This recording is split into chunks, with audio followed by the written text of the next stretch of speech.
Hello, my name is Claire Yosa and welcome to this week's Soul Size Wednesday video.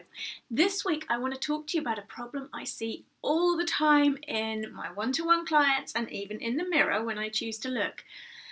It's a problem a lot of us suffer from, and it is about the need to be right.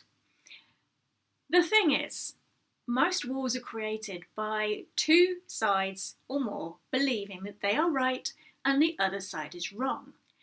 And we grow up from a very young age feeling we have to defend our views, we have to defend our values, that somehow the other person is wrong when we disagree with them. It's really, really challenging to be able to stay open-hearted and look at the possibility that looking at things from two different perspectives, maybe you're both right. But how does the need to be right manifest itself? How can you spot if you're doing this? If I'm working with somebody who's running a need to be right, you'll notice it because there's a tension in their jawline and there's often a tension around the eyes. This can be a hidden marker that what's running inside is a commentary about almost having to defend themselves the whole time. Their poor adrenals will be suffering, they're constantly in fight or flight mode. And you'll hear it in what they're saying or what you're saying, because sentences when they reply will start with but or no or although. And what happens when we do that is we are telling the other person, I don't hear you. I do not have rapport with you.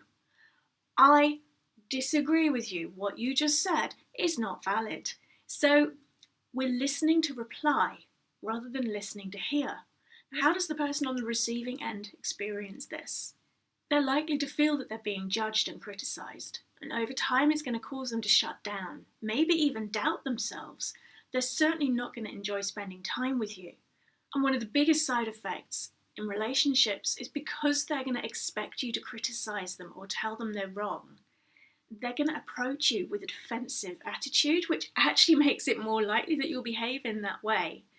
And because they're being defensive and they're scared, they're going to put up their armour, so you're not going to get to connect with the real them deep inside. And when you're running this, you're likely to be disconnected from your intuition. You're likely to have a very strong inner critic running in your head that's going to make it really hard for you to believe that you can achieve what you really want to achieve in your dreams. It's going to make it more likely that you'll criticise others. You'll be criticising yourself. We get what we believe. So if your inner critic is running a I have to be right, that's often coming from a place of fear of being wrong, and it can be a really painful place to be. You will be disconnected from your inner wisdom. You will be running exhaustion patterns because of the constant adrenaline, stress, cortisol, all those hormones flooding your system as you go into battle with every conversation you have. And most of us don't even realize it when we're running this pattern. So the symptoms to watch for: jaw tension, eye tension, starting sentences with but, hearing yourself running a commentary while the other person's talking instead of quietening your mind and opening your heart to hear them. So there's a really simple thing you can do if you think you might be running this pattern. 1, get grounded. Before you talk to people, stand on the earth, feet flat, knees soft, drawing up through the spine, lifting the sternum, drop your shoulders, tuck the chin to be level with the earth. And then imagine you're growing roots through your feet. Breathing in through the earth to your heart. Breathing out through your legs and your feet to the earth. Do that 3 or 4 times. As you breathe in, I am supported. As you breathe out, I let go and trust. Because when we have this need to be right and we defend our point of view, it's normally because we feel unsafe. The more you can get grounded and the more you can feel the earth supporting you and the more you can learn to trust the earth and yourself, the less you'll have the need to criticize others or prove that you're right. Then when you're grounded, if you find that urge coming up to say, no, you're wrong, when actually often we even mean, yes, you're right, but we still start the sentences with no, just pause and ask yourself, really? And does it matter? Is my need to be right in this moment more important than the relationship and the pain and the harm it could cause? It's not about allowing everybody to walk all over you. It's about getting balance and getting perspective and potentially standing in the other person's shoes so you can see that you could actually, from different perspectives and from different viewpoints, both be right. And I'd love to know, do you run this pattern? How could you remind yourself to get grounded before that irritation comes out? How has it been affecting you? And what are your favourite techniques for pressing pause when you find you're going to criticise somebody where maybe it's just not necessary? I'd love to hear from you via the comments.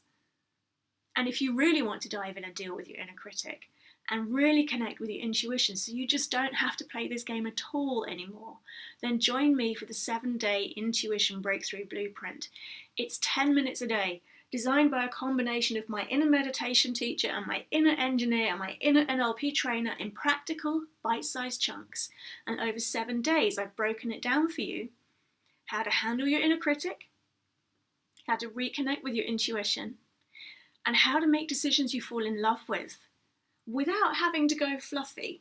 So it's still very much grounded in common sense, but you'll find it quietens that inner voice and allows you to feel less stressed, less worried, less anxious, and smile more. If you'd like to join us, clairejosa.com/intuition. And if you want to make sure you catch each episode of Soul Size Wednesdays, register free at clairejosa.com/updates and join our authentically awesome group. I would love to share the journey with you.